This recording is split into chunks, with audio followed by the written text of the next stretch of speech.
What's up everyone, welcome back to a brand new video. Last time, we left off with Frieza's army coming to Earth. Originally intending to find out what happened with Vegeta, with this endeavor then turning into a full-on attack on Earth. Luckily, the group was able to mostly defend against Frieza's army. Except for Frieza himself, he was obviously the hardest part to fend off. And in the ending of the last part, we saw Gohan fall victim to this, as well as Goku and Chi-Chi undergoing a brand new transformation. For this part, let's set a like goal of 3,500 likes. Once we hit that, I'll continue with another part of this series. Anyways, let's pick up from here. Frieza looks on in awe. He can't believe it. The sheer power coming off of these two, it's insane. There's no doubt in his mind about it. The two people standing in front of him right now are Super Saiyans. Both Goku and Chi-Chi are overcome with rage and sadness, but also feeling confusion, now having this new state of power. They don't necessarily know what just happened, but they look at each other and see. Both have golden hair, blue eyes, and their hair spiked up. Although injured, Vegeta decides to fly over to see what's happening, with the rest of the group following suit as well. They know that they're not going to be able to fight, but they want to see what they're actually sensing right now. Vegeta is the most shocked of all. For the first time ever, he's seeing a Super Saiyan right in front of him, and not just one, two of them. It's incredible. The presence itself is just overwhelming. And if that's how Vegeta reacts, you can imagine how Frieza would react. He'd be terrified, and realizes he might be screwed here. He looks down at his hand and notices it's trembling. The great Emperor Frieza is shaking in fear. He has to calm himself. This isn't the end. Just because there's two Super Saiyans in front of him doesn't mean he can't win. He still hasn't shown off his full power. Out of desperation, he begins bulking up, showing off the true extent of the power in his final form. These two might have transformed, yeah, but they won't beat him. Right away, both Goku and Chi-Chi lunge over towards Frieza, hitting him simultaneously, with Frieza trying to block it with both arms. The punches cause a massive shockwave, and Frieza drops his arms down. They're both shaking. He actually feels pain. There's no way this is happening. No way he's being overpowered. Before he can even collect his thoughts, the two begin attacking him again. Naturally, they fight with perfect synergy. They've trained together for years, and both are masters of martial arts and fighting in general. There's no way Frieza could win here. He's outnumbered, he's overpowered, and he's outmatched in terms of strategy and technique. And surprisingly enough, even after the loss of Gohan, the two are keeping their composure. They're not going to slip up due to pure anger or whatever. They know that they have to keep themselves in control in order to defeat Frieza. There's no opening for him to exploit, so he'll have to create one. And he has the perfect idea.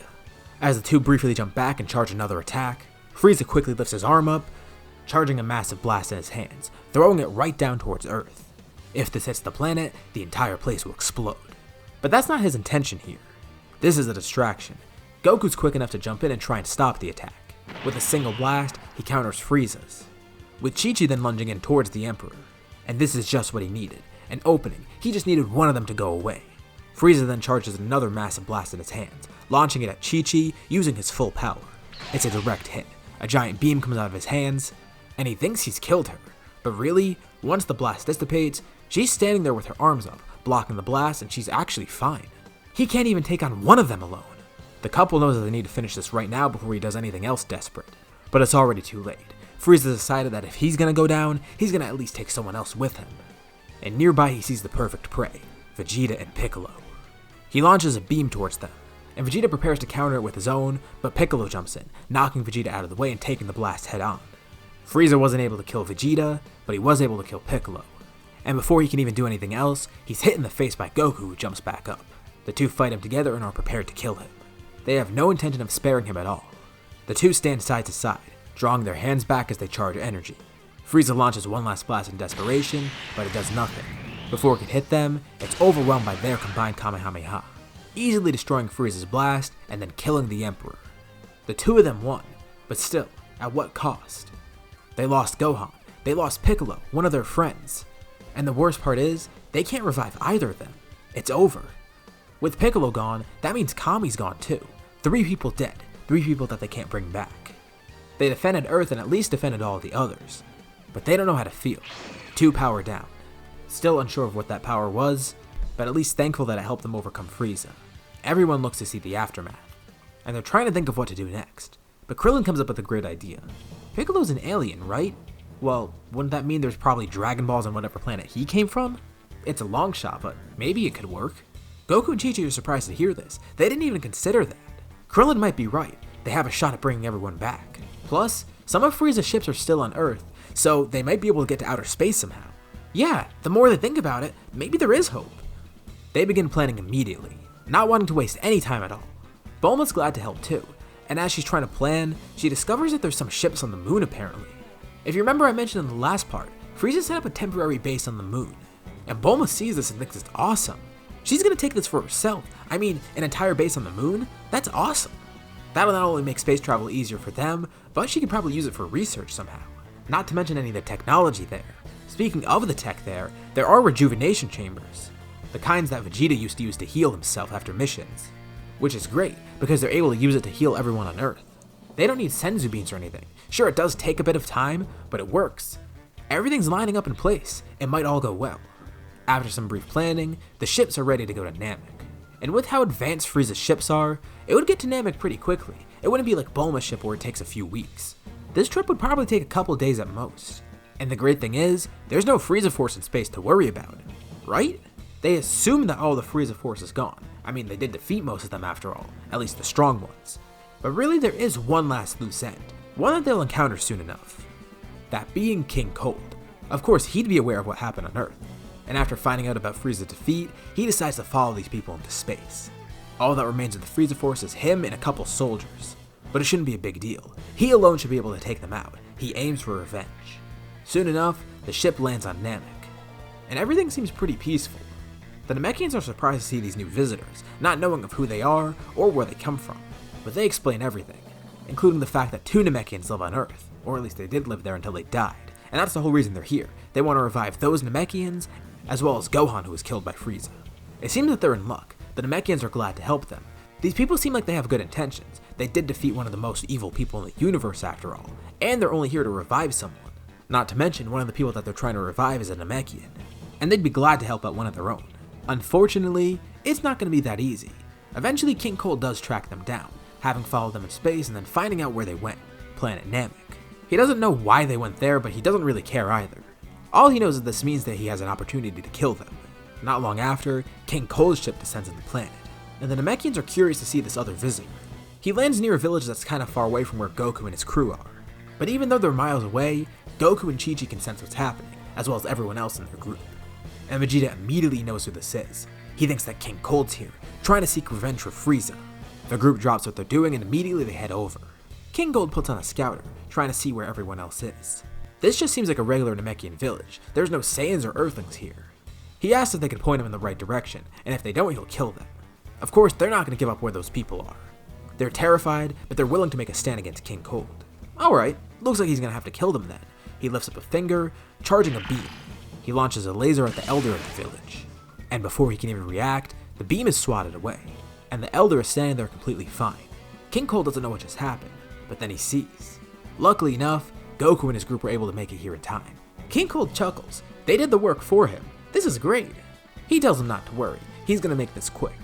The Namekians are all terrified, not knowing what's going to happen next. Krillin, Tenshinhan, Yamcha, and Vegeta watch on. With Vegeta laughing in response, King Cold sees that he's there, surprised to see that Vegeta's part of the group. So it appears the rumors were true. Vegeta's a turncoat. But Vegeta tells King Cold he shouldn't focus on that right now. He's in the presence of 2 Super Saiyans. King Cold tells Vegeta not to make him laugh. He's calling himself a Super Saiyan, and who's the other one? But Vegeta points over. Goku and Chi-Chi. Those 2 will be the ones to defeat King Cold, just like they were able to defeat Frieza. He thinks this is a bluff, but then they transform immediately, going into Super Saiyan. It took a couple days, but in their training on the way to Namek, they were able to figure out how to access Super Saiyan at will again. The form is still in its very early stages, but they now have use of it whenever they need. And while King Cold is distracted by those 2, Krillin then yells out to him. Cold looks over and immediately he's blinded, as Krillin performs a solar flare. This leaves an easy opening for Goku and Chi-Chi, as Vegeta then runs up kicking King Cold square in the chin, knocking him away as Goku then flies behind him and catches him, delivering a kick that knocks him into the air with a sonic boom. Chi-Chi then jumps up quickly, and as King Cold's vision returns, the last thing he sees is Chi-Chi right in front of him, charging a blast. And before he can even get his guard up, it's over. The blast flies clean across the atmosphere, killing King Cold without a trace. There are some Frieza soldiers remaining, but luckily Vegeta is able to take them out pretty easily. He's kinda pissed he couldn't fight King Cold or something, but still, at least this is something. And now the Frieza force is fully wiped out. The Namekians don't really know how to feel. I mean, they did lead these enemies right to their planet. But it wasn't really that big of a deal because they defeated those enemies right away, and now they don't have to worry about them anymore. If anything, it just proves that these people are good. So, whatever, they let it slide. Everyone's able to get the Dragon Balls, and they summon Porunga. There is a catch though. They have 3 wishes, but they're not going to be able to revive everyone with 1 wish. They would need 1 separate wish each for Gohan and Piccolo, and then another wish to bring them back to Earth. But that's not a problem. They hear a voice in their head telling them what to do, only saying to revive Piccolo and Gohan right now, not worrying about bringing them back to Earth. They don't know what voice they're hearing, but then he introduces himself. It's a man named King Kai. After Piccolo and Gohan died, King Yama directed them to this place, King Kai's planet. He's been watching everything that's been going on. And after those 2 died, he decided he was going to train them. They've been here for a few weeks at this rate, and they're making some nice progress, but he feels they need some more time. Right now they can revive them with Porunga, that's fine, but he doesn't want them going to Earth just yet. He'll send them back once they're ready, and with the help of Kami, that won't take too long. Oh, well, they're surprised to hear this, but okay. That sounds cool. They got their own training while they were dead. Interesting. Porunga revives both of them with a wish, only using up 2 of his 3 wishes, because Piccolo and Kami are revived together.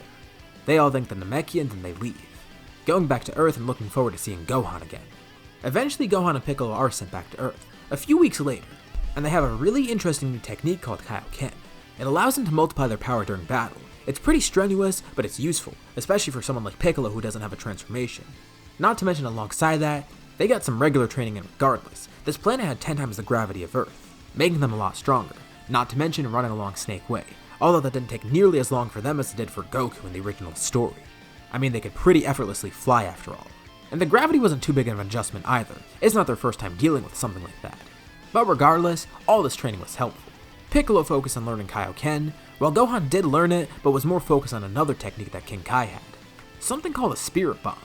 But luckily he won't need to use that anytime soon. And for now, things go back to normal on Earth, with everyone continuing their training, and with Bulma enjoying her new space station. Let's go forward a bit, about a year or so. Goku, Chi-Chi, and Gohan are at home. Goku and Gohan are training together, while Chi-Chi's there taking care of a newborn child, Goten. He was born earlier in the scenario due to all the peacetime, but that peace may be ending soon. They're called over to Capsule Corp. Bulma says it's urgent, and they weren't the only ones called over. All the other fighters are called over too. And when they get there, they see something really weird. First off, Bulma's pregnant. Oh, having a kid with Yamcha? Nope, it's actually Vegeta's kid. That's weird, but whatever. They're more interested in these 2 visitors. There's 2 other people there with Bulma. As for one of them, they don't know who he is, but the other one looks kind of familiar in a way. They introduce themselves, with everyone shocked to hear their names. One of them is named Trunks, which is weird because Bulma was thinking about naming her kid that. And now that he mentions it, his hair, it does kind of look like hers. But more importantly, the other one, the guy that looks pretty familiar. His name is Goten. Okay, what's going on here? Well, they begin explaining further. They're time travelers. They're from the future and they came in the past to try and save their timeline. And since Goten's already born and Trunks is going to be born soon, they have no need to hide their identities. And by the way, I want to note something interesting. Goten is a full Saiyan. He's the first full Saiyan to be born on Earth. And since he's not a hybrid, I'm going to make him a bit different than normal. They begin going into their biography. In their timeline, Goku ended up dying of a heart virus. And if that wasn't bad enough, eventually the Red Ribbon Army sent androids to attack. Their fighters were pretty strong, and they did do some damage.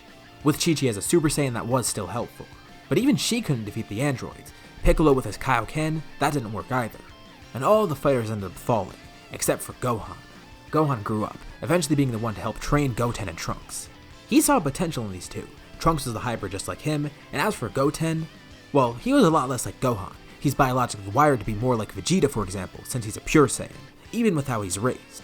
He's a lot more ready for battle, and Gohan was glad to train them. He was trying to get them to get Super Saiyan, but nothing was working. Eventually, he ended up falling against the androids. In his final battle, he actually put up a good fight. They did have the gravity chamber after all for all the training. He got a lot stronger in that time period, and after the death of everyone else, he was able to get Super Saiyan for himself. Against the androids, he had one last trump card, his Spirit Bomb. But sadly, it wasn't enough. He was able to charge one up, launching it at the androids. But there wasn't much energy for him on Earth to use. After he launched it, he powered up into Super Saiyan, trying to push it towards them. And the 2 did take some damage, but eventually they were able to overpower it, with the Spirit Bomb exploding and the 2 androids going to kill Gohan. They were so close to victory, but still so far, and that leads them to where they are today. Goten and Trunks have come into the past to warn everyone of the androids, as well as giving Goku heart virus medicine. They hope that by doing so, this will prevent everything in the future from happening, and hopefully they could restore their timeline. They're not too sure though, it might not actually work, but it's worth a shot at least. They're about to leave, but before they go, Goku and Chi-Chi ask something, specifically asking Goten. They want to test his new power, wondering how strong their future son is, and with that, we'll leave off here for now. So, what did you guys think about this part, and what do you think will happen next time? Leave any thoughts or suggestions in the comments below. I'll be sure to check them out to see what you guys think. As always, if you liked the video, be sure to drop a like. And let's try to hit that like goal from the beginning of the video so we can get another part of this series. If you haven't already, why not subscribe, as well as hitting the bell icon to get notified about any future parts of this What If, or any other videos that I upload on my channel. Anyways, thank you all for watching, and I'll see you all in my next video.